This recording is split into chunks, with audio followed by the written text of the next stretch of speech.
चलें अब हम समझते हैं कि भाई एक्सएमएल स्कीमा क्या होता है। तो सबसे पहले जिस तरह से आपने देखा कि हमारे पास डीटीडी यूज होता था टू वैलिडेट द डॉक्यूमेंट, इसी तरीके से एक्सएमएल स्कीमा भी हमारे पास यही काम करता है। An XML schema describes the structure of an XML document. इसका काम क्या है, जैसे डीटीडी का काम भी यही था कि उसके अंदर कौन से एलिमेंट्स होंगे, एट्रीब्यूट्स होंगे, इसी तरीके से हमारा एक्सएमएल एलिमेंट, हमारा स्कीमा क्या करता है, वो भी हमारे एक्सएमएल डॉक्यूमेंट का स्ट्रक्चर डिफाइन करता है।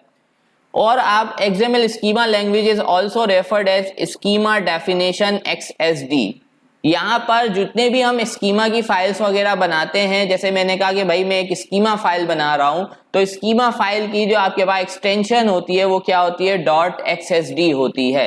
अब पर्पस क्या है, स्कीमा का पर्पस है is to define the legal building blocks of an XML document, elements and attribute that can appear in a document. यानी आपके पास कौन कौन से एट्रीब्यूट्स एलिमेंट अपीयर हो सकते हैं डॉक्यूमेंट के अंदर, number of and order of child element. आप यहाँ पे ये भी डिफाइन कर सकते हैं कि कितने नंबर ऑफ एलिमेंट्स होंगे, कितने उसके चाइल्ड होंगे और वो किस ऑर्डर के अंदर आएंगे। आप यहाँ पे डेटा टाइप्स और डेटा टाइप्स डिफाइन कर सकते हैं एलिमेंट्स और एट्रीब्यूट्स के लिए।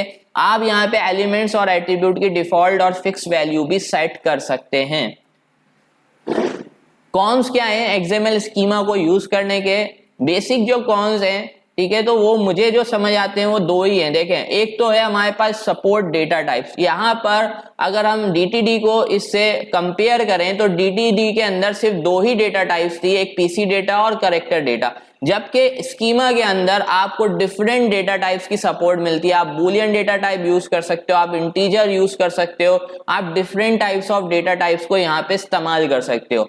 दूसरा जो इसका बड़ा फायदा है वो ये है कि एक्सएमएल स्कीमा का जो सिंटेक्स है वो एक्सएमएल से सिंटेक्स से मिलता जुलता है। यानी जब अभी हमने डीटीडी समझा था तो डीटीडी का सिंटेक्स जो है वो थोड़ा सा डिफरेंट है एक्सएमएल के मुकाबले में, जबकि स्कीमा जब आप लिखोगे तो स्कीमा का एलिमेंट जो है वो तकरीबन आपको मिलता जुलता ही आपको लगेगा सिंटेक्स एक्सएमएल से। Well formed is enough. क्या हमारे पास एक डॉक्यूमेंट का वेल फॉर्म्ड होना जो है ना काफी है?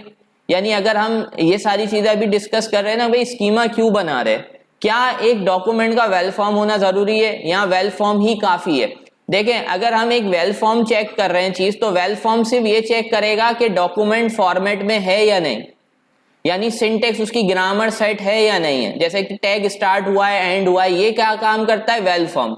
लेकिन मुझे अगर ये चेक करना है कि भाई मेरे पास जो है ना एक कंपनी की मैं फाइल ले रहा हूँ एक्सएमएल की, और उसमें मुझे वैलिडेट ये करना है कि भाई जो ऑर्डर है ना, अब अगर हम ऑर्डर का कुछ बना रहे हैं तो ऑर्डर के अंदर आइटम्स तो लाजमी होते हैं ना, विदाउट आइटम्स तो हमारे पास कोई ऑर्डर नहीं हो सकता।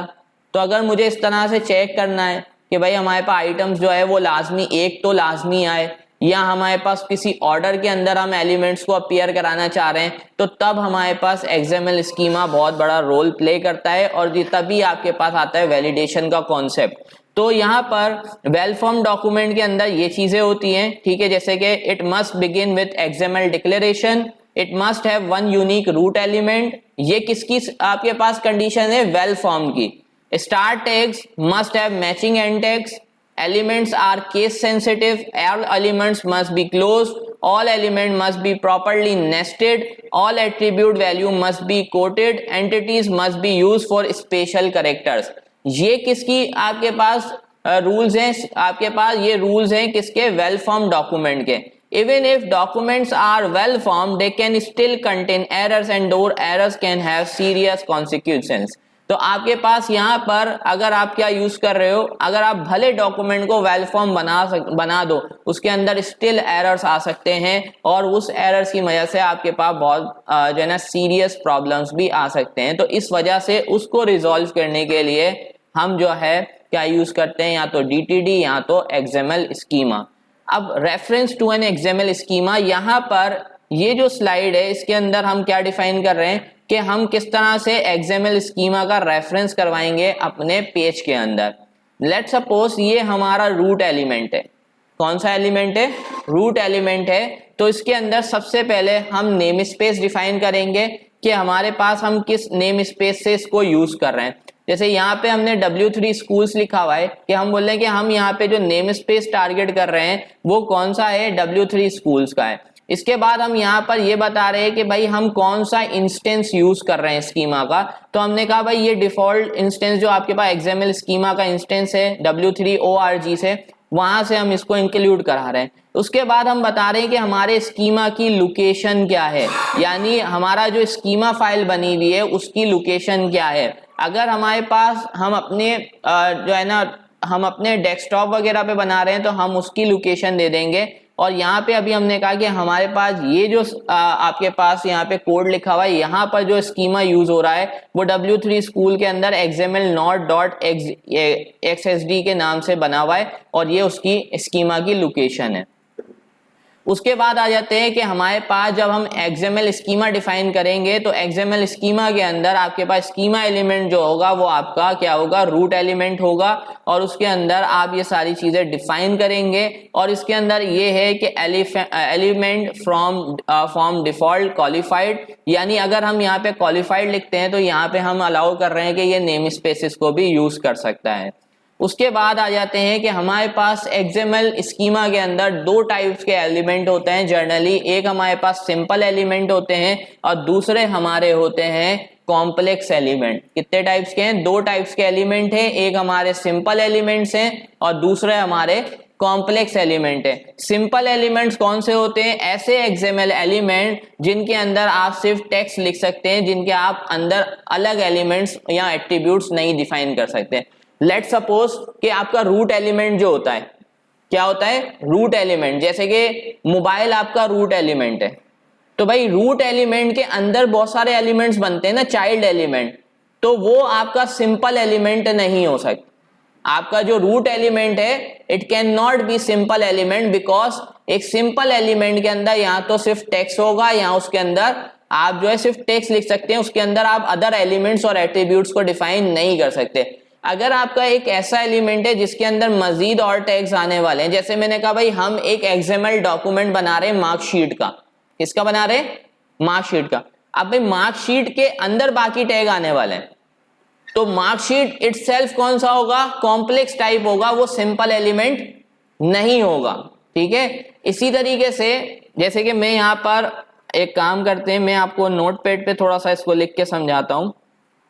ये देखो, अगर मेरे पास यहाँ पर मार्कशीट का एक डॉक्यूमेंट है, ये मार्कशीट का मैंने डॉक्यूमेंट बनाया। अब ये मार्कशीट जो है अगर इसके अंदर कोई और एलिमेंट नहीं आएगा, इसके अंदर से मैंने लिखा अहमद मार्कशीट, तो इसके अंदर सिर्फ क्या आ रहा है? डेटा आ रहा है। Now this is the example of simple element. ये कौन सा एलिमेंट है? सिंपल एलिमेंट है। बट अगर मार्कशीट के अंदर एक और एलिमेंट आ जाता है स्टूडेंट के नाम से, किस नाम से आ जाता है? स्टूडेंट के नाम से, तो अब आप कह रहे हो कि भाई ये जो मार्कशीट है ना ये आपका कॉम्प्लेक्स एलिमेंट है और इसके अंदर आपके पास एक एलिमेंट आ रहा है स्टूडेंट के नाम से। अब स्टूडेंट के बाद आपने एक और एलिमेंट बनाया नेम के नाम से, इसके बाद आपने यहां पर आके जो है ना लास्ट नेम के नाम से एक और एलिमेंट बना दिया। तो ये मेरे पास एक XML डॉक्यूमेंट लिखा हुआ है। ये कौन सा डॉक्यूमेंट है? XML डॉक्यूमेंट है, ये स्कीमा नहीं है। जब आप इसके लिए स्कीमा डिफाइन करोगे तो ये आपका कहलाएगा कॉम्प्लेक्स। ठीक है, ये क्या होगा? ये कॉम्प्लेक्स होगा या सिंपल होगा? स्टूडेंट, ये भी आपका क्या होगा? कॉम्प्लेक्स होगा। ये भी क्यों कॉम्प्लेक्स है? क्योंकि स्टूडेंट के अंदर भी दो और एलिमेंट्स आ रहे हैं। ठीक है, लेकिन नेम क्या होगा? नेम आपका सिंपल एलिमेंट होगा क्योंकि उसके अंदर सिर्फ टेक्स्ट आ रहा है, या फिर आपके पास ना इसमें कोई एट्रीब्यूट आ रहा है ना इसके अंदर कोई एक और एलिमेंट आ रहा है। तो इस वजह से इसको क्या कहेंगे? सिंपल एलिमेंट कहेंगे। क्या कहेंगे? Simple element. क्लियर हो गया ये? अब आते हैं कि सिंपल एलिमेंट को डिफाइन कैसे करेंगे। भाई देखो, सिंपल एलिमेंट को डिफाइन करने के लिए what we have to do कि यहां पर ये सिंटेक्स लिखा हुआ है, XX कॉलन एलिमेंट, उसके बाद एलिमेंट का name equals to ABC, type equals to YYY। ठीक है, तो यहां पर ABC के अंदर आप एलिमेंट का नेम देंगे। जैसे कि मैंने कहा भाई मैं एक एलिमेंट बनाना चाहता हूं नेम के नाम से, तो मेरे नेम के एट्रीब्यूट के बाद वैल्यू क्या होगी? यहाँ पे ABC की जगह नेम लिख दूंगा और टाइप के अंदर मुझे बताना पड़ेगा यहां से कि डिफरेंट डेटा टाइप में से मैं कौन सी डेटा टाइप यहां पर यूज करना चाह रहा हूं। मैं स्ट्रिंग डेटा टाइप यूज करना चाह रहा हूं, डेसिमल यूज करना चाह रहा हूं, इंटीजर यूज करना चाह रहा हूं या बूलियन यूज करना चाह रहा हूं। तो जो भी डेटा टाइप मैं यहां पे यूज कर रहा हूंगा वहां पे y की जगह मैं वो डेटा टाइप लिख दूंगा, तो मेरा एक XML स्कीमा के अंदर एलिमेंट बन जाएगा जैसे कि यहां पर लिखा गया है। ठीक है, अब यहां पर ये last name, age, date born, अब ये जो 3 एलिमेंट्स बने हुए हैं, यहां पे कितने एलिमेंट्स बने हुए? 3। जब आप इसके लिए XML स्कीमा के अंदर एलिमेंट बनाओगे, किसके अंदर एलिमेंट बनाओगे? XML स्कीमा के अंदर, तो आप फर्स्ट वाले की डेटा टाइप क्या रखोगे?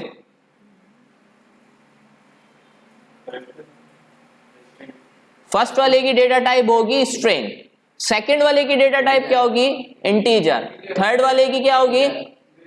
डेट। तो ये देखो इस तरह से आप इसके अगेंस्ट में एलिमेंट बनाओगे, और ये तीनों एलिमेंट्स कौन से हैं? सिंपल टाइप एलिमेंट्स हैं। कौन सा एलिमेंट है? सिंपल टाइप एलिमेंट है।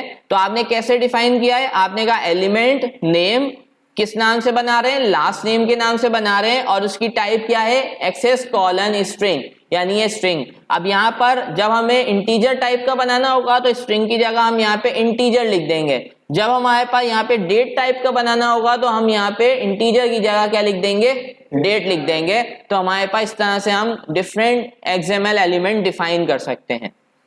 इसके बाद हम XML जब एलिमेंट बनाते हैं स्कीमा का, तो उसके अंदर हम उसकी डिफॉल्ट और फिक्स वैल्यू भी सेट कर सकते हैं। अगर हम चाहते हैं कि कोई एलिमेंट हमने बनाया है तो उसकी डिफॉल्ट वैल्यू सेट करना चाह रहे हैं, तो उसके लिए हम एट्रीब्यूट यूज करेंगे डिफॉल्ट, और उसके अंदर वैल्यू सेट कर देंगे। जैसे कि फर्स्ट वाली लाइन अगर आप देखो तो फर्स्ट वाली लाइन में एक एलिमेंट बन रहा है कलर के नाम से, और उसकी डिफॉल्ट वैल्यू हमने क्या रख दी है? रेड। यानी अगर हम इसकी वैल्यू स्पेसिफाई नहीं करेंगे तो डिफॉल्ट वैल्यू में इसकी वैल्यू क्या सेट हुई हुई होगी? रेड सेट हुई हुई होगी। बट अगर हमने कहा नहीं भाई हमें तो जो है ना वैल्यू फिक्स्ड करनी है कि कोई चेंज ना कर सके, यानी जब हम इसके अगेंस्ट में XML डॉक्यूमेंट लिखें तो इसकी वैल्यू कोई चेंज ना कर सके, तो यहाँ पे डिफॉल्ट की जगह हम क्या यूज कर लेंगे?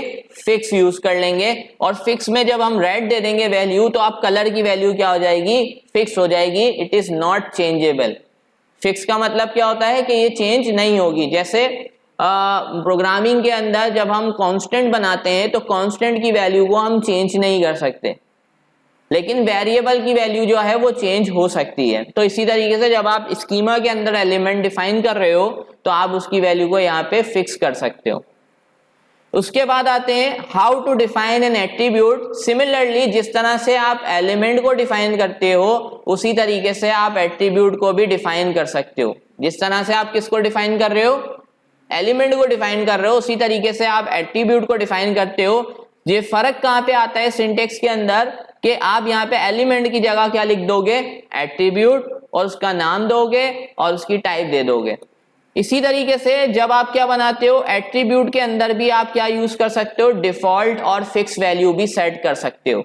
जैसे हमने एलिमेंट बनाते वक्त डिफॉल्ट और फिक्स वैल्यू सेट की थी, उसी तरीके से एलिमेंट बनाते वक्त की थी, इसी तरीके से एट्रीब्यूट बनाते वक्त भी हम डिफॉल्ट और फिक्स वैल्यू जो है ना सेट कर सकते हैं। और एट्रीब्यूट के साथ हम एक और जो है ना काम कर सकते हैं कि यहाँ पे हम बता सकते हैं कि एट्रीब्यूट ऑप्शनल है या रिक्वायर्ड है। अब हम कैसे बताएंगे कि हमारा जो एलिमेंट है वो ऑप्शनल है या रिक्वायर्ड है? तो उसके लिए यहाँ पर ये जो टाइप के बाद लिखा हुआ आ रहा है ना, इसके बाद हम एक एलिमेंट जो है ना एट्रीब्यूट यूज करेंगे यूज, और यूज की वैल्यू के अंदर अगर हमने रिक्वायर्ड दे दिया तो इसका मतलब क्या है कि इस एट्रीब्यूट की वैल्यू देना लाजमी है। और अगर हमने यूज के बाद लिख दिया ऑप्शनल तो इसकी वैल्यू क्या हो जाएगी? ऑप्शनल। क्या अब आप इसकी वैल्यू दो या ना दो, इट इज ऑप्शनल। उसके बाद आते हैं कि हमारे पास कॉम्प्लेक्स एलिमेंट क्या होते हैं। ये तो हमने देखा कि सिंपल एलिमेंट्स थे, अब आते हैं कॉम्प्लेक्स एलिमेंट क्या होंगे। अ complex element is an XML element that contains other element और एट्रीब्यूट्स। अब कॉम्प्लेक्स एलिमेंट ऐसा एलिमेंट होता है जिसके अंदर अदर एलिमेंट्स या एट्रीब्यूट्स आ सकते हैं। और कॉम्प्लेक्स के अंदर भी हमारे पास 4 टाइप्स हैं। हमारे पास कॉम्प्लेक्स एलिमेंट के अंदर हम एम्प्टी एलिमेंट्स बना सकते हैं, एलिमेंट्स ऐसे एलिमेंट्स बना सकते हैं जो अदर एलिमेंट्स को कंटेन करेंगे, elements that can contain only text, ऐसे एलिमेंट भी बना सकते हैं जो कि टेक्स्ट को कंटेन करेंगे, और ऐसे एलिमेंट भी बना सकते हैं जिनके अंदर एलिमेंट प्लस टेक्स्ट आएगा। ईच ऑफ दीज एलिमेंट में कंटेन एट्रीब्यूट एज वेल, और ये जितने एलिमेंट्स हम यहाँ पे बना रहे हैं इनके अंदर हम क्या बना सकते हैं, एट्रीब्यूट्स भी डिफाइन कर सकते हैं। इसके बाद आते हैं कि how to define a complex element. तो कॉम्प्लेक्स एलिमेंट को बनाने का तरीका थोड़ा सा डिफरेंस है। देखो जब आप क्या बना रहे थे, जब आप सिंपल एलिमेंट बना रहे थे तो सिंपल एलिमेंट में आप सिंपल सिर्फ क्या लिखते थे, एलिमेंट का नाम और उसकी टाइप बताते थे। अब कॉम्प्लेक्स एलिमेंट बनाने के लिए सबसे पहले तो आप यहाँ पे एलिमेंट का नाम दोगे कि हमने एम्प्लॉय का एलिमेंट बनाया है। किस नाम से बनाया है, एम्प्लॉय के नाम से। उसके बाद आप यहाँ पे लिख रहे हो कॉम्प्लेक्स टाइप, क्या लिख रहे हो, कॉम्प्लेक्स टाइप। इसके बाद यहाँ पे सीक्वेंस लिखा हुआ आ रहा है, इसको अभी इग्नोर करो, आगे चल के मैं आपको समझाऊंगा what is mean by this sequence. आपने जब कॉम्प्लेक्स टाइप बनानी है, आपने कहा कॉम्प्लेक्स टाइप, और यहाँ पे आके आपने अंदर कॉम्प्लेक्स टाइप के अंदर कितने एलिमेंट्स बनाए, 2। यानी आपने क्या बनाया, यानी आपने एक एलिमेंट बनाया एम्प्लॉय के नाम से जिसके अंदर फर्दर 2 एलिमेंट्स होंगे, एक फर्स्ट नेम और एक दूसरा कौन सा होगा, लास्ट नेम। इसी तरीके से आप कॉम्प्लेक्स टाइप को जैसे यहां पे डिफाइन किया है, आप इस तरीके से भी डिफाइन कर सकते हो। अगर आपको वो तरीका थोड़ा सा डिफिकल्ट लग रहा है तो आप इस तरह से डिफाइन कर सकते हो कि आप पहले एलिमेंट को डिफाइन कर दो और उसको एक टाइप दे दो। क्या दे दो, टाइप दे दो। जैसे कि यहाँ पे हमने दिया है एम्प्लॉय, एम्प्लॉय का देखो एलिमेंट तो वही बना है ना, एम्प्लॉय, पहले भी एम्प्लॉय बना है, यहाँ पे भी एम्प्लॉय बना है, पर यहाँ पे इसके साथ हमने क्या यूज कर लिया, टाइप। जब हम सिंपल एलिमेंट बनाते थे तो हम उसके साथ टाइप देते थे ना। अब यहाँ पे हमने इसकी टाइप क्या रख दी है, पर्सन इन्फो। हमने इसकी टाइप क्या रख दी है, पर्सन इन्फो। और यहाँ पे हमने अलग से कॉम्प्लेक्स टाइप बनाई है और उसके अंदर हमने नेम कौन सा कॉल कर लिया है, पर्सन इन्फो। तो अब क्या होगा, हमारे पास जो एलिमेंट बन रहा है एम्प्लॉय का वो ऑटोमेटिकली कौन सा बन जाएगा, कॉम्प्लेक्स टाइप बन जाएगा। अब ये वाले सिंटेक्स को यूज करने का फायदा क्या है, ये वाले सिंटेक्स को यूज करने का जो सबसे बड़ा बेनिफिट है वो ये है कि हम इसको और जो है ना एलिमेंट्स के साथ यूज कर सकते हैं। हम क्या कर सकते हैं, और एलिमेंट्स के साथ यूज कर सकते हैं। यानी हमने कहा भाई हमारी एक कॉम्प्लेक्स टाइप हमने बना के रख दी, हमें पता है भाई एम्प्लॉय होगा उसका भी फर्स्ट नेम होता है, लास्ट नेम होता है, स्टूडेंट होता है उसका भी फर्स्ट नेम लास्ट नेम होता है। इसी तरीके से हमारे पास कोई कस्टमर हो उसका भी फर्स्ट नेम और लास्ट नेम होगा। अगर हम उसको बार बार डिफाइन करेंगे तो हमें क्या करना पड़ेगा, फर्स्ट वाला वे यूज करना पड़ेगा, हर एक को इस तरह से डिफाइन करना पड़ेगा। अगर हमने कौन सा वाला यूज किया होगा, सेकंड वाला वे यूज किया होगा, तो उसमें क्या फायदा होगा, उसमें फायदा ये होगा कि हमने कॉम्प्लेक्स टाइप को एक दफा डिफाइन किया होगा और इन एलिमेंट्स के सामने हमने उसकी टाइप दे दी होगी पर्सन इन्फो। तो अब ये तीनों जो है वो बने हैं कॉम्प्लेक्स टाइप के, और तीनों के अंदर ये क्या बोल रहा है कि इस नाम का फर्स्ट नेम और लास्ट नेम की वैल्यू होना चाहिए। तो आप इस तरह से भी कॉम्प्लेक्स टाइप को डिफाइन कर सकते हो। तो ये तो हो गया कि कॉम्प्लेक्स टाइप किस तरह से डिफाइन होती है। ठीक है, तो अब आगे चलते हैं। तो हमारे पास आते हैं कि जैसे मैंने आपको बताया था कि कॉम्प्लेक्स एलिमेंट के अंदर ही हमारे पास 4 टाइप्स के एलिमेंट होते हैं। तो सबसे पहले आते हैं कि अगर हमें कॉम्प्लेक्स एलिमेंट के अंदर एम्प्टी एलिमेंट्स बनाने हो, यानी ऐसा कॉम्प्लेक्स एलिमेंट, यानी कॉम्प्लेक्स के भी 4 टाइप्स हैं, एक एम्प्टी है। तो एम्प्टी के अंदर अगर हमें ऐसा एट्रीब्यूट बनाने हैं कि जिसके अंदर कंटेंट कोई नहीं होगा, सिर्फ एट्रीब्यूट्स होंगे, क्या होंगे, एट्रीब्यूट्स होंगे, तो वो हम कुछ इस तरह से डिफाइन करते हैं, लाइक दिस। मैंने कहा भाई XML element name product complex type और एट्रीब्यूट नेम प्रोडक्ट आईडी। यानी अब यहाँ पर मैंने एक एलिमेंट डिफाइन किया है, किस नाम से, मैंने यहाँ पे प्रोडक्ट के नाम से एक एलिमेंट डिफाइन किया है और वो क्या है, कॉम्प्लेक्स टाइप है, और उसके अंदर एक एट्रीब्यूट बनेगा प्रोडक्ट आईडी के नाम से, जो कि क्या होगा, पॉजिटिव इंटीजर होगा। इसका मतलब क्या हुआ कि हमने प्रोडक्ट का जो एलिमेंट बनाया है उसके अंदर सिर्फ एक एट्रीब्यूट बनेगा किस नाम से, प्रोडक्ट आईडी के नाम से। आप जिस तरह से इसको इस तरह से भी डिफाइन कर सकते हो और इस तरह से भी डिफाइन कर सकते हो। जैसे मैंने प्रीवियसली आपको अभी बताया कि हम कॉम्प्लेक्स टाइप को 2 तरीके से डिफाइन कर सकते हैं, या तो हम ऊपर डिफाइन करते हैं या फिर हम अलग से पहले एलिमेंट डिफाइन करते हैं और कॉम्प्लेक्स टाइप बाद में डिफाइन करते हैं। उसके बाद हमारे पास अगर हम चाहते हैं कि हमारे पास एक कॉम्प्लेक्स टाइप हम ऐसी बनाए जिसके अंदर सिर्फ एलिमेंट्स ओनली हो, यानी उसके अंदर सिर्फ एलिमेंट्स आए, ना कोई टेक्स्ट आ सके, ना उसके अंदर जो है क्या हो, एट्रीब्यूट्स हो, तो ये हमारे पास कहलाते हैं एलिमेंट्स ओनली, जो कि अभी प्रीवियसली हम पहले बनाकर आए कि हमने कहा एक पर्सन का एलिमेंट बना दो और उसके अंदर हमारे पास दो सिंपल एलिमेंट्स आएंगे जो कि क्या होंगे, फर्स्ट नेम और लास्ट नेम के। तो ये आपका कौन सी एग्जांपल है, ये आप जब एलिमेंट्स ओनली बनाना चाहते हो तब यूज करोगे। उसके बाद अगर आप चाह रहे हो कि हम एक ऐसा कॉम्प्लेक्स टाइप एलिमेंट बनाएं जिसके अंदर टेक्स्ट हो और एट्रीब्यूट्स हो, क्या हो, टेक्स्ट हो और एट्रीब्यूट्स हो, तो आप उसको इस तरह से डिफाइन करोगे। आपने कहा शू साइज कॉम्प्लेक्स टाइप, उसके बाद आपने कहा सिंपल कंटेंट और उसके आपने एक्सटेंशन इंटीजर रख दी और एट्रीब्यूट का नाम क्या कर दिया, कंट्री। ठीक है, यानी आपने कहा कि ये शू साइज है, ठीक है, इसके अंदर आपने सिंपल कंटेंट बोला है, यानी इसके अंदर कंटेंट भी आ सकता है, यानी जब इस टैग को ओपन किया जाएगा तो इसके अंदर वो क्या लिख सकता है, एट्रीब्यूट के अंदर कंट्री दे सकता है और शू साइज के अंदर शू साइज दे सकता है। अब इसकी एग्जांपल कुछ इस तरह से कि देखो यहाँ पे ये नोटपैड को मैंने ओपन किया, साथ में आपको समझाता हूँ। देखो जो शू साइज होता है ना, शू साइज कंट्री के हिसाब से होता है, जैसे कि भाई हर कंट्री के हिसाब से शू साइज का जो साइज होता है ना वो चेंज होता है। जैसे जो है ना यूएस के हिसाब से अलग होता है, 7-8 नंबर होता है ना शू का साइज होता है। तो आपने कहा हमने एक ऐसा एलिमेंट बनाना है जिसके अंदर हमने यहाँ पे लिखना है कंट्री, जैसे कि हमने कहा कंट्री यूके, और यहाँ पे साइज देना है। अब ये कौन सा एलिमेंट टाइप है, ये एक ऐसा एलिमेंट है जिसके अंदर आप एट्रीब्यूट भी डिफाइन कर रहे हो और उसके अंदर आप बीच में क्या दे रहे हो, कंटेंट भी दे रहे हो, टेक्स्ट भी दे रहे हो। तो अगर आपको इस तरह का एलिमेंट बनाना है तो अभी जैसे मैंने आपको एक्सएमएल एलिमेंट बताया वो आपको यूज करना पड़ेगा, ये वाला। ठीक है, यानी आपको इस एलिमेंट को इस तरह से बनाना पड़ेगा अगर आप इस तरह का एलिमेंट बनाना चाह रहे हो जिसमें एट्रीब्यूट भी आ जाए और बीच में टेक्स्ट भी आ जाए। इसके बाद हमारे पास यहाँ पे एक लास्ट टाइप होती है जिसको हम कहते हैं mix complex type. Mix complex type का मतलब क्या होता है, ऐसा कॉम्प्लेक्स एलिमेंट जिसके अंदर एट्रीब्यूट्स, एलिमेंट और टेक्स्ट यानी सब चीजें एक साथ आ सकती हैं, यानी उसके अंदर अदर एलिमेंट्स भी आ सकते हैं, उसके अंदर जो है आपके पास क्या आ सकता है, टेक्स्ट भी आ सकता है और उसके अंदर एट्रीब्यूट्स भी आ सकते हैं। तो इस तरह के एलिमेंट्स को आप क्या कहते हैं, मिक्स कॉम्प्लेक्स टाइप। क्या कहते हैं, मिक्स कॉम्प्लेक्स टाइप एलिमेंट कहते हैं। और इनको बनाने के लिए आपको क्या करना पड़ता है, आपको कॉम्प्लेक्स टाइप के साथ एक एट्रीब्यूट ऐड करना पड़ता है, मिक्स्ड इक्वल्स टू ट्रू। क्या लिखना पड़ता है, मिक्स इक्वल्स टू ट्रू। जब आप ये लिखेंगे तो आपके पास यहाँ पे ये जो एलिमेंट बनेगा ये कौन सा बनेगा, मिक्स कॉम्प्लेक्स टाइप का एलिमेंट बनेगा। अब इसकी एग्जांपल मैं आपको कुछ इस तरह से समझाता हूं, जैसे कि मेरे पास ये एलिमेंट है, मैंने कहा मोबाइल।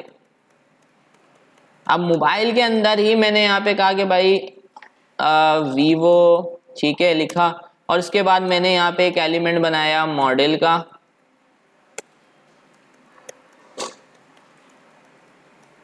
और यहाँ पे मैंने मॉडल नंबर दे दिया कोई भी। अब नाउ ये किसकी एग्जाम्पल है, ये मिक्स की एग्जाम्पल है। मिक्स की एग्जाम्पल क्यों है, एक तो ये कॉम्प्लेक्स टाइप है क्योंकि इसके अंदर अदर एलिमेंट्स आ रहे हैं, साथ के साथ इस एलिमेंट के अंदर टेक्स्ट भी आ रहा है। क्या आ रहा है, टेक्स्ट भी आ रहा है। तो इसका मतलब क्या है, ये एक ऐसा एलिमेंट बनाया गया है जिसके अंदर एलिमेंट्स भी आ रहे हैं, जिसके अंदर कंटेंट भी आ रहा है और इसके अंदर आप एट्रीब्यूट्स भी ऐड करवा सकते हो। क्या ऐड करवा सकते हो, एट्रीब्यूट्स भी ऐड करवा सकते हो। चलें, मिक्स कॉम्प्लेक्स टाइप के बाद हम आते हैं कि हमें यहाँ पर जो है ना ये इंडिकेटर्स भी मिलते हैं। क्या मिलते हैं, XXD के अंदर यानी स्कीमा डेफिनेशन के अंदर हमें इंडिकेटर्स भी मिलते हैं। इंडिकेटर्स का काम क्या होता है कि we can control how elements are to be use in documents with indicators, यानी हम यहाँ पे कंट्रोल कर सकते हैं कि हमारे पास जो एलिमेंट्स है वो किस तरह से यूज होंगे। हमारे पास बेसिकली यहाँ पर 7 टाइप्स ऑफ इंडिकेटर्स होते हैं और सबसे पहले हमारे पास आते हैं ऑर्डर इंडिकेटर्स। कौन से इंडिकेटर्स आते हैं, ऑर्डर इंडिकेटर्स। हमारे पास जो ऑर्डर इंडिकेटर्स हैं वो 3 टाइप्स के हैं हमारे पास, ऑल, चॉइस एंड सीक्वेंस। अभी थोड़ी देर पहले अगर आप XML स्कीमा जो हमने कॉम्प्लेक्स टाइप बनाया था उसके अंदर आपने देखा था सीक्वेंस आ रहा था लिखा हुआ, तो वो क्या है, वो ऑर्डर आपके पास इंडिकेटर कहलाता है। इसके बाद हमारे पास अकरेंस इंडिकेटर्स आते हैं। अकरेंस इंडिकेटर्स के अंदर हमारे पास 2 इंडिकेटर्स आते हैं, एक मैक्स अकर्स और एक आता है मिन अकर्स। अभी इनको डिटेल में डिस्कस करते हैं। और इसके बाद हमारे पास आते हैं ग्रुप इंडिकेटर्स, जिसके अंदर हमारे पास ग्रुप नेम और एट्रीब्यूट ग्रुप नेम आता है। अब फर्स्ट ऑफ ऑल सबसे पहले हम समझते हैं कि ऑल इंडिकेटर क्या करता है। अगर हमने कॉम्प्लेक्स टाइप के बाद, देखो कॉम्प्लेक्स पहले एलिमेंट डिफाइन किया, फिर क्या लिखा है कॉम्प्लेक्स टाइप, और कॉम्प्लेक्स टाइप के बाद मैंने सिंपल एलिमेंट डिफाइन करने से पहले क्या यूज किया है, ऑल यूज किया है। अगर मैंने ऑल इंडिकेटर यूज किया है तो इसका मतलब क्या है, ये स्पेसिफाई करता है कि child elements can appear in any order, यानी चाइल्ड एलिमेंट जो है वो किसी भी ऑर्डर में अपीयर हो सकते हैं, यानी आप लास्ट नेम पहले दे सकते हो और फर्स्ट नेम बाद में दे सकते हो, and that each child element must occur only once, और आपका जो चाइल्ड एलिमेंट है वो हम एक दफा ही आएगा, एक से ज्यादा दफा नहीं आएगा। इसके बाद अगर आप चॉइस इंडिकेटर यूज करते हो, यानी आपने ऑल की जगह यहाँ पे चॉइस यूज किया, तो ये स्पेसिफाई करता है आइदर वन चाइल्ड एलिमेंट और अनदर कैन अकर, यानी यहाँ पर आपने कहा कि चॉइस कर दी कि या तो ये आपके पास अपीयर हो सकता है या तो मेंबर वाला एलिमेंट जो है वो अपीयर हो सकता है। इसके बाद हमारे पास आता है सीक्वेंस इंडिकेटर, जिसको हम ज्यादा मोस्टली यूज भी करते हैं। सीक्वेंस इंडिकेटर क्या करता है, ये स्पेसिफाई करता है कि हमारे पास जो एलिमेंट्स हैं वो स्पेसिफिक ऑर्डर के अंदर डिस्प्ले हो, यानी मैंने स्कीमा के अंदर बोला कि पहले फर्स्ट नेम आना चाहिए फिर लास्ट नेम आना चाहिए, पहले क्या आना चाहिए फर्स्ट नेम, फिर क्या आना चाहिए लास्ट नेम। तो अगर मैंने उससे पहले सीक्वेंस लगाया हुआ है तो सीक्वेंस ये डिटरमाइन करेगा कि भाई पहले फर्स्ट नेम आए उसके बाद ही लास्ट नेम आए, वरना वो आपके पास डॉक्यूमेंट को वैलिडेट नहीं करेगा। तो सीक्वेंस का काम समझ आ गया। सीक्वेंस से हम क्या कर रहे हैं, हम ये बता रहे हैं कि हमें किस ऑर्डर में एलिमेंट को रखना है। उसके बाद हमारे पास आ जाते हैं मैक्स अकरेंस, जो मैक्स अकर्स का इंडिकेटर है ये क्या करता है, अगर हमने किसी एलिमेंट के साथ यहां पर लगा दिया उसकी मैक्स अकर्स कर दी, यानी हमने कह दिया मैक्स अकरेंस इक्वल्स टू 10, तो अब हमने ये बता दिया कि भाई ये एलिमेंट जो है ना यहाँ पर एक डॉक्यूमेंट के अंदर 10 दफा आ सकता है, 10 से ज्यादा दफा नहीं आ सकता। यानी ये कितनी दफा आ सकता है, 10 टाइम्स आ सकता है, 10 से ज्यादा टाइम्स ये अपीयर नहीं हो सकता। इसी तरीके से हमारे पास है मिन अकर्स। अगर हम ये सेट करना चाह रहे हैं कि कोई स्पेसिफिक एलिमेंट कितनी दफा अपीयर होगा, तो हमने कहा भाई मिन अकरेंस यानी कितनी दफा उसका है आने का। अगर हमने 0 रख दिया है तो 0 का मतलब क्या है, ऑप्शनल। 0 का मतलब क्या हो गया, ऑप्शनल, कि भाई अगर नहीं भी आता तो कोई मसला नहीं है, लेकिन अगर मैंने इसकी मिन अकरेंस 1 कर दी, मिन अकरेंस 1 कर दी, तो जब तक ये एक दफा नहीं आएगा एलिमेंट तब तक आपके पास क्या होगा, आपका डॉक्यूमेंट वैलिडेट नहीं होगा। उसके बाद हमारे पास आता है रिस्ट्रिक्शंस का टॉपिक। रिस्ट्रिक्शंस का टॉपिक क्या कहता है कि जैसे कि भाई आपने देखा यहाँ पे हमें डेटा टाइप्स मिल रही हैं, तो डेटा टाइप्स की वजह से हम यहाँ पे क्या लगा सकते हैं, एलिमेंट्स के ऊपर रिस्ट्रिक्शन लगा सकते हैं, और इन रिस्ट्रिक्शन को हम क्या कहते हैं, फैसेट कहते हैं। ठीक है, तो यहाँ पर इनको हम किस तरह से लगाते हैं रिस्ट्रिक्शंस को, तो 1 बाय 1 देखते हैं। तो रिस्ट्रिक्शंस ऑन वैल्यूज अगर हमने किसी वैल्यू के ऊपर रिस्ट्रिक्शन लगानी है, जैसे कि मैंने कहा भाई हमारा एज का हम एक एलिमेंट बना रहे हैं, और एज के एलिमेंट के अंदर हमने कहा कि भाई हमारी जो वैल्यू है ना वो 0 से लेके 120 के दरमियान आ सकती है, इसके अलावा वैल्यू नहीं आ सकती। तो फिर हम डिफाइन करते वक्त यहाँ पे एलिमेंट यूज करते हैं रिस्ट्रिक्शन। क्या यूज कर रहे हैं, रिस्ट्रिक्शन। रिस्ट्रिक्शन के अंदर हमने कहा मिन इंक्लूसिव और मैक्स इंक्लूसिव। मिन इंक्लूसिव के अंदर हमने बता दिया मिनिमम वैल्यू क्या होगी। जैसे मैंने कहा भाई मैं एक जो है ना डेटा रख रहा हूं जिसके अंदर मैंने कहा भाई स्टूडेंट हमारे सेंटर के अंदर तभी इनरोल्ड हो सकता है जब उसकी एज जो है ना 16 से अबव होगी। तो यहाँ पे मिन इंक्लूसिव पे मैं क्या लिख दूंगा, फिर 16 दे दूंगा, और मैक्स इंक्लूसिव पे हम बता सकते हैं कि भाई हम कितने साल तक के स्टूडेंट्स को अप्लाई करने का जो है ना ऑप्शन दे रहे हैं, तो यहाँ पर हम मैक्स इंक्लूसिव में वो दे देंगे। उसके बाद हमारे पास यहाँ पर आता है कि restriction of set of values. Restriction on set of values का मतलब ये होता है कि हमने कोई सिंपल एलिमेंट बनाया और हमने कहा भाई उस सिंपल एलिमेंट के अंदर हमने टाइप दे दी। जैसे हमने कहा भाई इस सिंपल एलिमेंट के अंदर हमारे पास यही स्पेसिफिक वैल्यूज आ सकती, इनके अलावा नहीं आ सकती, इनके अलावा नहीं आ सकती। जैसे अगर एक बैंक की एग्जांपल लें तो बैंक के अंदर जब आप अकाउंट टाइप ओपन करते हो तो अकाउंट की टाइप जो है वो स्पेसिफिक है कि आपका जो अकाउंट है वो करंट है, ठीक है, सेविंग है। तो आपने कहा भाई मेरे पास जब अकाउंट की टाइप में वैल्यू आएगी ना, या तो वो करंट होगी या तो सेविंग होगी, इसके अलावा नहीं आएगी। तो आप यहाँ पे रिस्ट्रिक्शन लगा सकते हो इनमरेशन के ऊपर। अब यहाँ पे इन्होंने इनमरेशन के अंदर 3 वैल्यू डिफाइन की है, ऑडी, गोल्फ और बीएमडब्ल्यू। यानी उसने एक एलिमेंट बनाया है कार का, और उस कार के एलिमेंट के अंदर क्या बोला है कि भाई इसके ऊपर एक रिस्ट्रिक्शन लगाओ, किसकी बेसिस पे, स्ट्रिंग की बेसिस पे, और 3 इनमरेशन की वैल्यू दे दी। इसने कहा ऑडी, गोल्फ, बीएमडब्ल्यू। अगर अब कार के अंदर इन तीनों वैल्यूज के अलावा कोई वैल्यू आ गई तो आपके पास क्या होगा, आपका डॉक्यूमेंट वैलिडेट नहीं होगा। उसके बाद हमारे पास आता है option restriction on set of value, series of values. आप लोगों ने कुछ रेजेक्स टाइप ऑपरेशंस पढ़े होंगे जावा के अंदर। तो अगर हम पैटर्न लगाना चाह रहे हैं किसी पर्टिकुलर एलिमेंट के ऊपर तो वो भी हम लगा सकते हैं। यहाँ पर वो लगाने के लिए आप क्या यूज करोगे, यहाँ पे आप रिस्ट्रिक्शन के अंदर आके पैटर्न और पैटर्न की वैल्यू डिफाइन करोगे। अगर आपने ये पैटर्न दिया है A to Z, क्या लिखा हुआ है यहाँ पे, तो यहाँ पे आपने बोला है कि हमने एक एलिमेंट बनाया लेटर के नाम से जिसमें एक ही करेक्टर आएगा। क्या आएगा, सिंगल करेक्टर आएगा, और वो करेक्टर A से लेके Z के दरमियान हो सकता है। अगर आपने कैपिटल में दे दिया तब भी एरर आएगा, अगर आपने 1 2 3 यानी डिजिट्स दे दिए तब भी एरर आएगा, और अगर आपने यहाँ पे सिंबल्स दे दिए तब भी एरर आएगा, क्योंकि यहाँ पे आपने पैटर्न में क्या बोला है, A to Z वैल्यू आ सकती है। कौन सी वैल्यू आ सकती है, A to Z आ सकती है। इसके अलावा किसमें, हाँ, तो पैटर्न अगर आपको पता है तो आप पैटर्न यूज कर सकते हैं। अभी डिफरेंट पैटर्न्स में बता रहा हूँ, वो देखते जाओ। अब नेक्स्ट पैटर्न आ रहा है, यहां पर मैंने एक और पैटर्न बनाया है जिसके अंदर मैंने A to Z लिखा है, A to Z लिखा है, फिर A to Z लिखा है। अब यहां पर मैंने एक एलिमेंट बनाया है इनिशियल्स के नाम से। क्या होता है कि आपने बहुत दफा देखा होगा फॉर्म फिल करते वक्त लिखा होता है राइट योर इनिशियल्स। इनिशियल्स का मतलब होता है जैसे मेरा नाम अगर है मोहम्मद असद आजम, ठीक है, तो अब मेरे नाम के अंदर क्या आ रही है, 3 चीजें आ रही हैं, तो मैं इनिशियल्स के अंदर क्या रखूंगा, MAA, ये मेरे इनिशियल्स हो जाएंगे। क्या हो जाएंगे, MAA।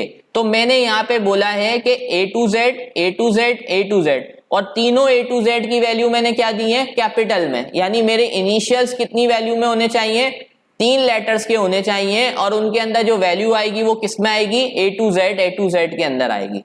यानी अगर मैं चौथा इसको वैल्यू दूंगा, चौथा करेक्टर दूंगा, तब भी ये एरर दे देगा। क्या दे देगा, एरर दे देगा।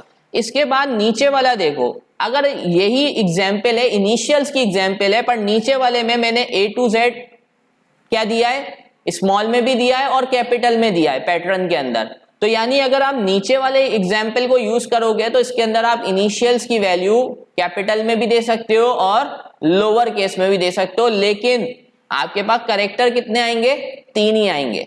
कितने करेक्टर्स आएंगे, 3 ही करेक्टर्स आएंगे। इसके बाद यहां पर आपने लिखा हुआ है चॉइस, और यहां पे आपने लिखा हुआ है XYZ।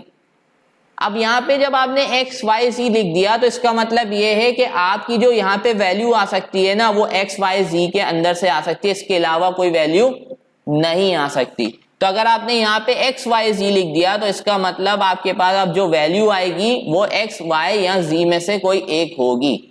इसके नीचे हमने एक और एलिमेंट बनाया है प्रोडक्ट आईडी के नाम से, और इसके अंदर हमने पैटर्न क्या दिया है, 0 to 9, 0 to 9, 0 to 9, 0 to 9। यानी हमने कहा हमारे पास एक प्रोडक्ट आईडी होगी, और प्रोडक्ट आईडी जो है उसके अंदर डिजिट्स कितने आएंगे, 1 2 3 4 एंड 5 डिजिट्स आएंगे, और सारे डिजिट्स जो हैं वो 0 to 9 से स्टार्ट हो सकते हैं। अगर मैं आपको बोलूं कि भाई यहां पर आपको एक छोटा सा चेंज करना है कि जो पहला वाला डिजिट है ना वो 0 नहीं ले, तो फिर मैं यहां पे क्या चेंज करूंगा। मैंने कहा कि यहां पर हमने 5 डिजिट्स के लिए इसको डिफाइन किया है पैटर्न को, और हमने कहा पांचों के 5 डिजिट जो है वो 0 से 9 तक ले सकते हैं वैल्यू। अब मैंने कहा जो पहला वाला डिजिट है ना वो 0 नहीं ले, तो मैं कहां पे चेंज करूंगा,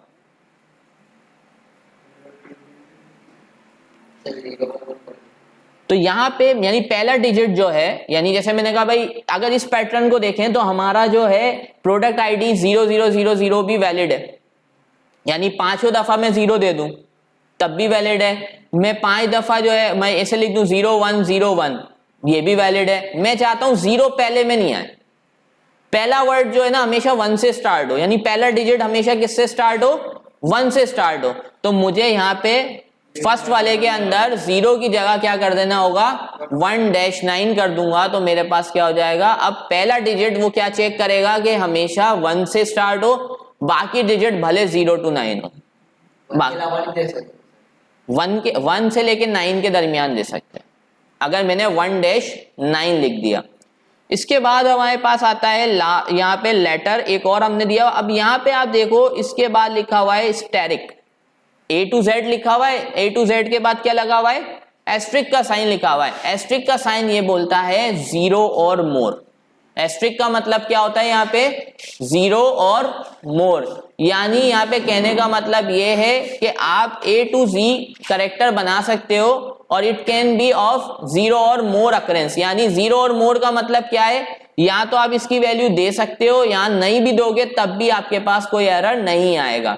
बट यहां पर आप देखो लिखा हुआ है प्लस, क्या लिखा हुआ है, लास्ट पे लिखा हुआ है प्लस, और पैटर्न के अंदर क्या लिखा हुआ है A to Z। अब यहां पर क्या लिखा हुआ है प्लस, प्लस का मतलब होता है 1 और मोर अकरेंस। क्या मतलब है 1 और मोर अकरेंस। अब इस पैटर्न के लिए अगर मैं आपको बोलूं कि मुझे आप बताओ कि सही वैल्यू क्या होगी, पैटर्न क्या था हमारा, पैटर्न ये था कि A to Z, पहले था A to Z, उसके बाद यहां पे उसने लिखा हुआ था A to Z और यहां पे आखिर में लगाया हुआ है प्लस। अब इसके लिए मुझे बताओ करेक्ट वैल्यू क्या होगी, करेक्ट वैल्यू क्या होगी इसकी, नहीं मकसद अगर इसकी वैलिड वैल्यू लिखनी हो, अगर मैं यहाँ पे ST लिखता हूं तो क्या ये वैलिड है, पैटर्न तो पूरा चेक होगा ना, पहला लेटर क्या होना चाहिए कैपिटल, तो क्या यहाँ पे कैपिटल है, तो ये क्या हो गया रॉन्ग हो गया ना ये। अगर मैं ये लिखता हूं वैलिड है, सही है, अगर मैं ऐसे लिख दूं वैलिड है, तब भी इनवैलिड है। क्यों, क्योंकि सेकंड कैरेक्टर क्या होना चाहिए स्मॉल होना चाहिए। हाँ पहला कैरेक्टर चेक कर रहा है। अब मैंने यहां पे लिखा ये वैलिड है या नहीं है,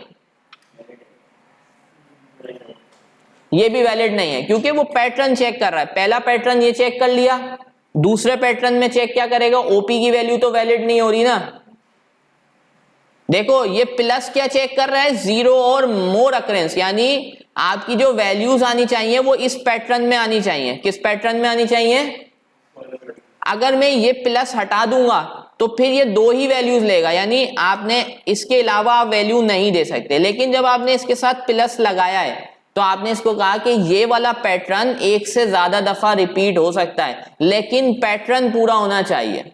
अगर मैं ऐसे स्टॉप लिखता हूं तब भी मेरे पास ये रॉन्ग है, लेकिन अगर मैं ऐसे लिखूंगा तो अब ये मेरे पास करेक्ट है, क्योंकि देखो यहाँ पे ST पैटर्न को फॉलो कर रहा है और OP भी क्या कर रहा है पैटर्न को फॉलो कर रहा है, क्योंकि OP में पहला लेटर क्या आ रहा है कैपिटल और P क्या आ रहा है, आपके पास P भी क्या है सेकंड लेटर जो आ रहा है वो लोअर केस में आ रहा है, तो यहां पर ये आपके पास रिस्ट्रिक्शन को फॉलो कर रहा है, यानी आपने जो पैटर्न डिफाइन किया।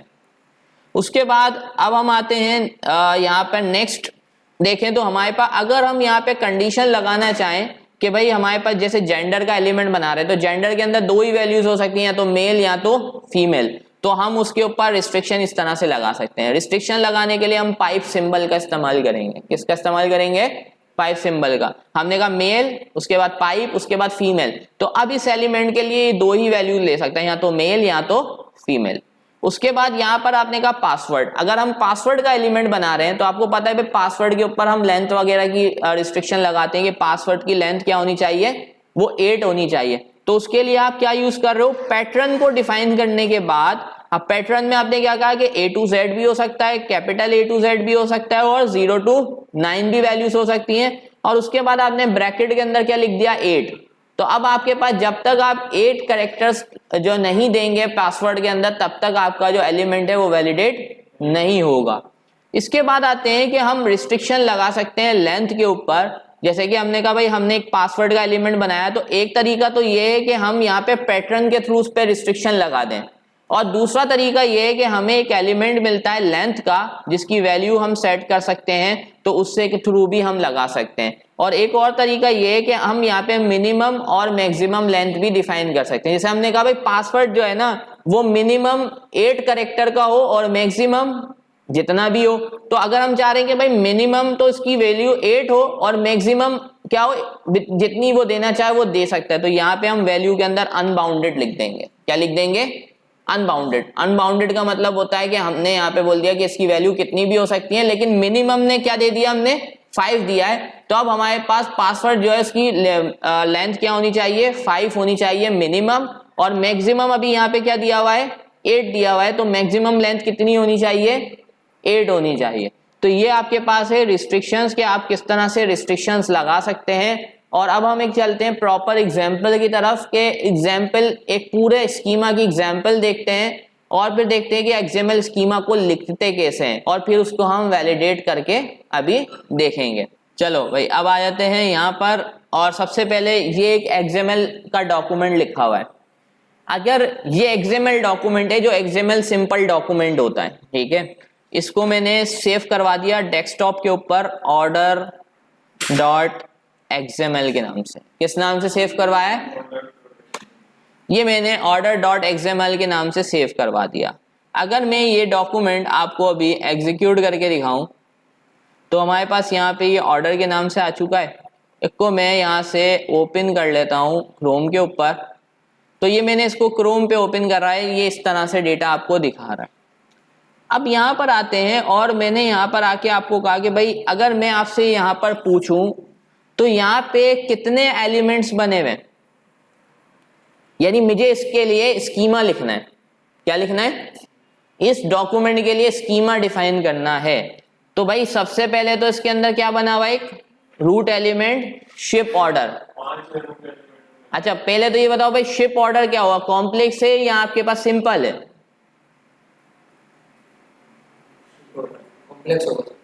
शिप ऑर्डर यहाँ पे क्या होगा, कॉम्प्लेक्स एलिमेंट होगा, क्योंकि बाकी सारी एलिमेंट उसके अंदर आ रहे हैं। और शिप ऑर्डर के अंदर एक एट्रीब्यूट भी है, ऑर्डर आईडी। यानी सबसे पहले तो हमने देखा भाई एक कॉम्प्लेक्स एलिमेंट हमारा कौन सा है, शिप ऑर्डर का है, और उसके अंदर एट्रीब्यूट भी है। उसके बाद हमने कहा एक एलिमेंट किस नाम से बना हुआ है, ऑर्डर पर्सन। अब ये कौन सा एलिमेंट है, it is a simple element. ये कौन सा एलिमेंट है, सिंपल एलिमेंट है। अब ये सिंपल एलिमेंट क्यों है, क्योंकि इसके अंदर सिर्फ टेक्स्ट आ रहा है। उसके बाद एक और एलिमेंट बना हुआ है शिप 2। अब ये शिप 2 क्या है, कॉम्प्लेक्स है या आपके पास सिंपल है? It is a complex because इसके अंदर 4 सिंपल एलिमेंट्स आ रहे हैं। इसके अंदर क्या आ रहे हैं, 4 सिंपल एलिमेंट्स आ रहे हैं। इसके बाद ये आइटम बना हुआ है, तो आइटम भी आपका क्या है, कॉम्प्लेक्स है, और उसके अंदर भी आपके 4 फर्दर एलिमेंट आ रहे हैं। बाकी आइटम तो बार बार रिपीट हो सकते हैं क्योंकि एक ऑर्डर के अंदर मल्टीपल आइटम्स होते हैं, तो इस वजह से अगर आप यहाँ पे देखो तो हमने बताया कि भाई यहाँ पर अब अगर हम काउंट करना स्टार्ट करें तो ये हमारा एक सिंपल एलिमेंट है ऑर्डर पर्सन, नेम हमारा सिंपल एलिमेंट है, तो हमने कहा 1 2 3 4 5 6 7 8 9। तो इस डॉक्यूमेंट के अंदर, एक्सएमएल डॉक्यूमेंट के अंदर हमारे पास 9 सिंपल एलिमेंट्स हैं। कितने? वो तो एक ही है ना, आइटम तो एक ही है ना, वही रिपीट हो रहा है बार बार। सिंपल एलिमेंट्स है टोटल 9 है, क्योंकि ये तो वही है ना, टाइटल, क्वांटिटी, प्राइस, ये तो बार बार इसी से रिपीट हो रहा है। बट हमारे पास अभी कितने यहाँ पर 9 सिंपल एलिमेंट्स हैं। कॉम्प्लेक्स कितने?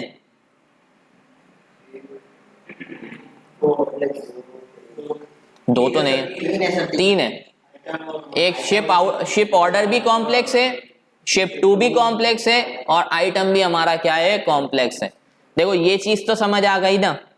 अब इसके बाद अगला स्टेप में हमने क्या किया हुआ है, जैसे मैंने आपको बताया था कि हम इसकी स्कीमा की लोकेशन भी डिफाइन करते हैं, तो यानी ये कह रहा है कि हमारे पास स्कीमा किस नाम से बना होना चाहिए, शिप ऑर्डर डॉट एक्सएसडी, अगर आप इसको वैलिडेट करना चाह रहे हैं। तो अब आते हैं अब स्कीमा के कोड पे। अब सबसे पहले हमें ये लाइन ऐड करनी होती है, स्कीमा एलिमेंट बनाना होता है। सबसे पहले क्या बनाना होता है, स्कीमा, और लास्ट पे देखो ये स्कीमा क्लोज हुआ है। सबसे पहले हमने एक एलिमेंट बनाया है किस नाम से, शिप ऑर्डर के नाम से। और शिप ऑर्डर क्या है, कॉम्प्लेक्स टाइप है। शिप ऑर्डर आपके पास क्या है, कॉम्प्लेक्स टाइप है। तो मैंने शिप ऑर्डर के अंदर सबसे पहले आके क्या लिखा, कॉम्प्लेक्स टाइप। कॉम्प्लेक्स टाइप के बाद मैंने कहा कि उसके अंदर ऑर्डर पर्सन और शिप टू जो है वो सीक्वेंस में आने चाहिए। किस में आने चाहिए, सीक्वेंस में। तो मैंने कॉम्प्लेक्स टाइप के बाद क्या लगाया, सीक्वेंस। उसके बाद मैंने उसके अंदर एक सिंपल एलिमेंट डिफाइन किया, कौन सा, ऑर्डर पर्सन, हो गया। उसके बाद हमारे पास अगला एलिमेंट कौन सा था, शिप टू। अब शिप टू भी हमारा क्या था, कॉम्प्लेक्स टाइप था। तो मैंने उसको कॉम्प्लेक्स टाइप बनाया, उसके अंदर सीक्वेंस लगाया और उसके अंदर 4 अपने सिंपल एलिमेंट्स डिफाइन कर दिए। यहां पे मेरा शिप टू का कॉम्प्लेक्स टाइप एलिमेंट खत्म हो गया, सही है। उसके बाद मेरा कौन सा था एक एलिमेंट, आइटम। तो मैंने कहा भाई मैं एक एलिमेंट बना रहा हूं आइटम, और यहाँ पे मैक्स अकर्स को मैंने क्या किया हुआ है, अनबाउंडेड, और उसको भी मैंने कॉम्प्लेक्स टाइप बनाया और उसके अंदर हमारे पास कितने एलिमेंट आ रहे हैं, 4। तो ये हो गया। उसके बाद क्योंकि यहाँ पे हमारा सीक्वेंस भी खत्म हो गया, कौन सा वाला, ये वाला सीक्वेंस कौन सा खत्म हुआ है, शिप ऑर्डर का। शिप ऑर्डर का सीक्वेंस यहाँ पे बंद हुआ। और हमने ये देखा था कि शिप ऑर्डर में एक एट्रीब्यूट भी था, शिप ऑर्डर में एक एट्रीब्यूट भी था ना हमारे पास। तो ये देखो, तो यहां पर आके मैंने लास्ट में एक एट्रीब्यूट भी डिफाइन किया, ऑर्डर आईडी, और यहाँ पे मैंने यूज के अंदर क्या लिखा है, रिक्वायर्ड।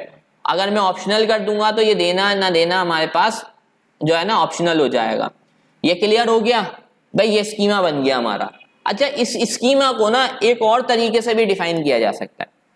ये तरीका अगर आपको डिफिकल्ट लगता है कि इसमें जो है ना मेरे को लग रहा है कि भाई जो है ना मैं टैक्स बंद करना भूल जाऊंगा या इसमें प्रॉब्लम हो सकते हैं, तो फिर आपके पास यहाँ पे सेकंड तरीका ये है। अब ये सेकंड तरीका थोड़ा सा इजी है, इसको समझ लो।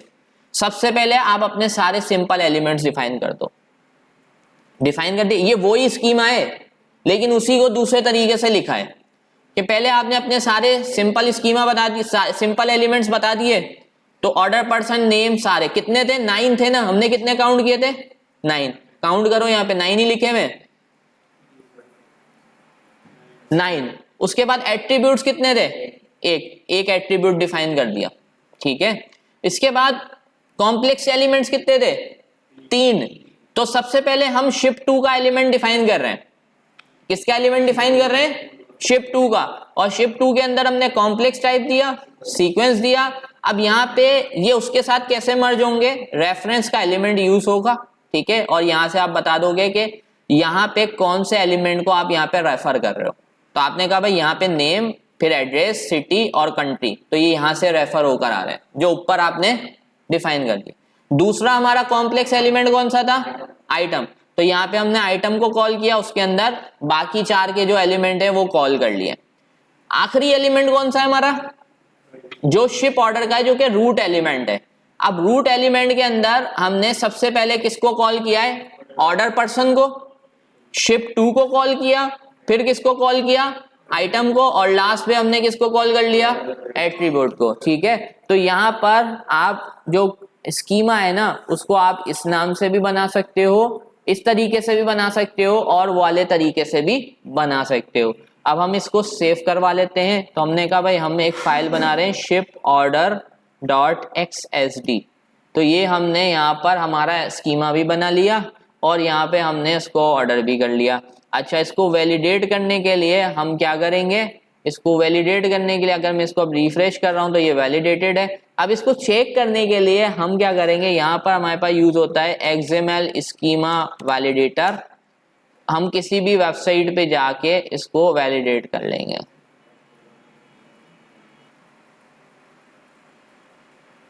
ठीक है, ये वेबसाइट है, इसके ऊपर हम वैलिडेट करेंगे। तो ये बोल रहा है यहाँ पे आप अपना XML डॉक्यूमेंट लिखें और यहाँ पे आप अपना कौन सा डॉक्यूमेंट लिखें जो आपने स्कीमा डिफाइन किया है। तो मैं यहाँ से जाता हूँ, तो ये मेरा XML डॉक्यूमेंट है, इसको मैंने कॉपी करके यहाँ पे पेस्ट कर दिया। इसके बाद यहाँ से आके मैंने अपना जो है स्कीमा कॉपी किया और स्कीमा मैंने यहाँ पे पेस्ट कर दिया। अब इसको मैं यहाँ से आके वैलिडेट XML पे क्लिक करता हूँ तो ये देखो क्या कह रहा है, डॉक्यूमेंट इज वैलिड। अच्छा, अब हम इसको थोड़ा सा चेंज करके देखते हैं कि अगर मैं ऑर्डर पर्सन जो है क्या करता हूँ, ऑर्डर पर्सन को शिप टू के बाद देता हूँ। तो हमने तो सीक्वेंस में रखा हुआ है ना, तो अब क्या करना चाहिए, इसको एरर देना चाहिए। तो वैलिडेट करते हैं, तो देखो क्या दे रहा है, invalid content was found starting with element SHIP2। देखो वैलिडेट कर रहा है ना, जैसे ही हमने ऑर्डर पर्सन को वहां पे सेट किया मसला आ गया। अच्छा, अब हम एक काम करते हैं कि ऑर्डर पर्सन को हम उसकी पोजीशन पे ही ले आते हैं। यहाँ से हम ऑर्डर पर्सन को उठाते हैं और ऑर्डर पर्सन को हम यहीं पे रख देते हैं और यहाँ पे आके नेम को SHIP2 के अंदर भी तो हमने सीक्वेंस लगाई हुई है। SHIP2 के अंदर हमने क्या लगाई हुई है? सीक्वेंस लगाई हुई है। तो अब मैं SHIP2 के अंदर से कंट्री हटा देता हूँ, कंट्री के बाद दे देता हूँ। अब देखो क्या होगा, अब वैलिडेट करने जाता हूँ, अभी भी मेरे पास ये एरर देगा। सही है, तो यानी ये क्या कर रहा है, जो भी आप XML डॉक्यूमेंट इसको दे रहे हो उसके अगेंस्ट में इसको चेक कर रहा है। अब मैं यहाँ से आके नेम सही दे देता हूँ और हमने देखा था यहाँ पे ऑर्डर आईडी जो हमने रखी थी उसको हमने क्या रखा था, रिक्वायर्ड रखा था। ऑर्डर आईडी हटाता हूँ और यहाँ से आके वैलिडेट करता हूँ, तो आप देखो क्या दे रहा है, attribute order ID must appear on the element. दे रहा है एरर कि भाई एलिमेंट का आना जरूरी है। अच्छा, अब मैं एक स्कीमा में जाके एक छोटी सी चेंज करता हूं कि जो हमने एट्रीब्यूट डिफाइन किया था, यहाँ पर एट्रीब्यूट डिफाइन करते वक्त हमने क्या यूज किया है, रिक्वायर्ड। मैं यहाँ पर आके लिखता हूं ऑप्शनल। क्या लिख रहा हूं, ऑप्शनल। अब मैं वैलिडेट करता हूं, एरर खत्म हो गया। तो अगर मैं एट्रीब्यूट को क्या कर दूंगा, रिक्वायर्ड कर दूंगा तो उसका आना लाजमी है, और अगर मैं उसको ऑप्शनल कर दूंगा तो वो अगर हमारे पास अपीयर नहीं भी होता तब भी हमारे पास काम कर जाएगा। तो ये आपके पास कॉन्सेप्ट था कि आप XML स्कीमा कैसे डिफाइन करते हैं और XML स्कीमा को किस तरह से यूज कर सकते हैं। तो आप कोई भी स्कीमा बनाएंगे तो स्कीमा के अंदर आप सबसे पहले एलिमेंट्स, एट्रीब्यूट्स, उनके ऑर्डर, उनके ऊपर रिस्ट्रिक्शन, डेटा टाइप्स वगैरह डिफाइन करेंगे और फिर उसके अगेंस्ट में XML डॉक्यूमेंट लिखकर आप उसको वैलिडेट करेंगे कि वो सही से वैलिडेट हो रहा है या नहीं। अब आप अपनी प्रैक्टिस के लिए एक एग्जाम्पल क्या कर सकते हो कि आप एक स्टूडेंट का डेटा बना लो अकॉर्डिंग टू एक सेंटर के हिसाब से। जैसे कि हमने कहा भाई हमारे पास हमने एक स्टूडेंट का डेटा रखना है, यानी बैच का रिजल्ट रखना है कि कोई हमारे पास बैच पढ़ता है, जैसे क्लास 10 पढ़ती है या क्लास 12 बनती है, तो हमने एक क्लास 10 है उसकी मार्कशीट्स का डेटा रखना है XML के अंदर। ठीक है, तो अब उस मार्कशीट में क्या क्या डेटा हो सकता है और उसके लिए आपको स्कीमा भी बनाना है। तो आपको ये सोचना है कि भाई उसके अंदर मार्कशीट का डेटा तो रखना है, क्लास 10 के लिए रखना है, तो उसके अंदर XML डॉक्यूमेंट में ये डेटा आ रहा है, तो उसके लिए स्कीमा हम किस तरह से वैलिडेट करेंगे। तो आप कोशिश करो उसको बनाने की, ठीक है, और जो है ना ट्राई करो कि वो सबमिट कर सको, क्योंकि ये एग्जाम्पल तो बहुत ही सिंपल सी थी। अब इसमें आप क्या कर सकते हो, अगर इसी एग्जाम्पल से समझ ना जाओ तो इसमें आप रिस्ट्रिक्शंस लगा सकते हो। रिस्ट्रिक्शन लगा के समझ लो कि भाई मैं इसमें रिस्ट्रिक्शंस ऐड कर देता हूँ तो वो कैसे काम करेगा।